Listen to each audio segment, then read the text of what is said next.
বিরাট একটা টাকার অংশ তো বিদেশে চলে গেছে, যার জন্য ব্যাংকগুলো তারল্য সংকটে ভুগছে।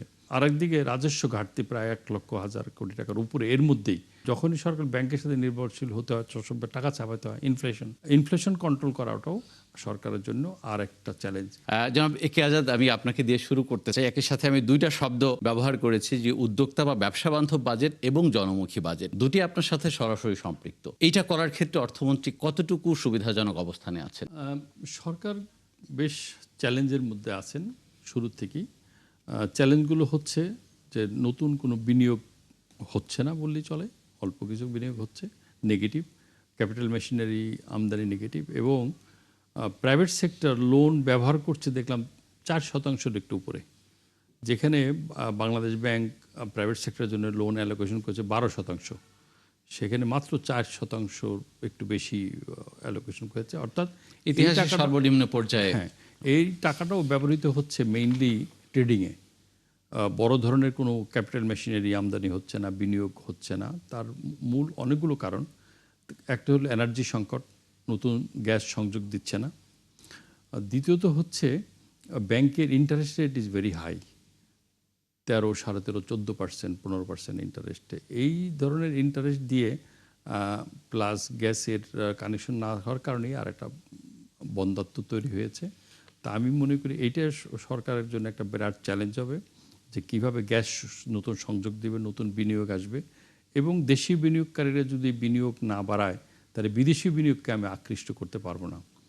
4,000-এর উপরে গ্যাস কানেকশন আছে, অপেক্ষায় আছে, যে দেশীয় গ্যাস বিদেশিরা তারা প্রতীক্ষায় আছে কবে গ্যাস কানেকশন পাবে। সব কিছুর মিলেই আমি মনে করি এই অর্থ বছরটা একটা চ্যালেঞ্জের মধ্যে যাবে। তার মধ্যে বিরাট একটা টাকার অংশ তো বিদেশে চলে গেছে, যার জন্য ব্যাংকগুলো তারল্য সংকটে ভুগছে। সরকারের বৈদেশিক পেমেন্ট অনেক বেশি আকারে ডে বাই ডে বাড়ছে, যার জন্য সরকার ব্যাংক থেকে প্রচুর বরোয়িং করছে। বরোয়িংয়ের পরিমাণ প্রায় 1,06,000 কোটি টাকা পার হয়ে গেছে আমাদের 9 মাসেই।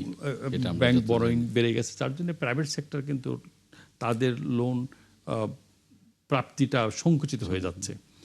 তো যত রাজস্ব, আরেকদিকে রাজস্ব ঘাটতি প্রায় 1,00,000 কোটি টাকার উপরে। এর মধ্যেই এই জুনের এপ্রিল পর্যন্ত যে পরিসংখ্যান, তাতে দেখা যাচ্ছে যে 1,00,000 কোটি টাকার উপরে বাজেট রেভিনিউ ঘাটতি। তো যখনই রেভিনিউ ঘাটতি হয়, সরকারকে ব্যাংক বরোয়িংয়ের উপর নির্ভরশীল হতে হয়, এবং যখনই সরকার ব্যাংকের সাথে নির্ভরশীল হতে হয়, সব টাকা চাপাতে হয়। ইনফ্লেশন কন্ট্রোল করাটাও সরকারের জন্য আর একটা চ্যালেঞ্জ। এখন 9%-এর উপরে আছে 9.42 আজকের যেই ফিগারটা আমরা দেখলাম ইনফ্লেশন। এই কয়েকটা চ্যালেঞ্জই আমি মনে করি নতুন বাজেটে। এই চ্যালেঞ্জগুলো তো অনেক দিনের চ্যালেঞ্জ, অনেক পুরনো চ্যালেঞ্জ। বাজেটে এগুলো অ্যাড্রেস করার কোনো সুযোগ বা কতটুকু সুযোগ আছে বলে আপনার মনে হয়? প্রচুর সুযোগ আছে বাজেটে। আমরা যখন ব্যবসায়ীরা এনবিআর এর সাথে বসি বা অর্থমন্ত্রীর সাথে বসি, তখন কিন্তু আমরা কিছু যে প্র্যাকটিক্যাল অভিজ্ঞতার থেকে আমরা সাজেশন দিই। তা আমরা প্রথম সাজেশনটা দিই, দেখেন আপনি বিনিয়োগের জন্য বিদেশে যাওয়ার দরকার নেই, বিনিয়োগকারী খোঁজার দরকার নেই। আপনার দেশেই প্রচুর বিনিয়োগকারী রয়ে গেছে, তাদের কি সমস্যাগুলো আগে দেখেন, যেগুলো আমি বললাম। যদি গ্যাস সংকট সমাধান করা যায়, ব্যাংকের তারল্য সংকট সমাধান করা যায়, ইন্টারেস্ট কমানো যায়, তাহলে বিনিয়োগ অটোমেটিকলি হবে। আর বিনিয়োগ হলে অবশ্যই কর্মসংস্থান বাড়বে এবং সরকারের রাজস্ব বাড়বে। আমাদের সরকার রাজস্বের মেইন আর্নিং কোথাতে আসে? ভ্যাটের থেকে আসে। যদি এখন যে অবস্থা দাঁড়িয়েছে, যদি 5%, 4% যদি প্রাইভেট সেক্টর লোন কনজামশন করে, তার মানে কি আমদানি রপ্তানি দুটোই স্থবির। আর আমদানি রপ্তানি যদি স্থবির হয়, তাহলে আমার রেভিনিউ আসবে কোথার থেকে? ভ্যাটের পরে আসে ইনকাম ট্যাক্স। মানুষের যদি আয় না হয়, ইনকাম ট্যাক্স কোত্থেকে আসবে?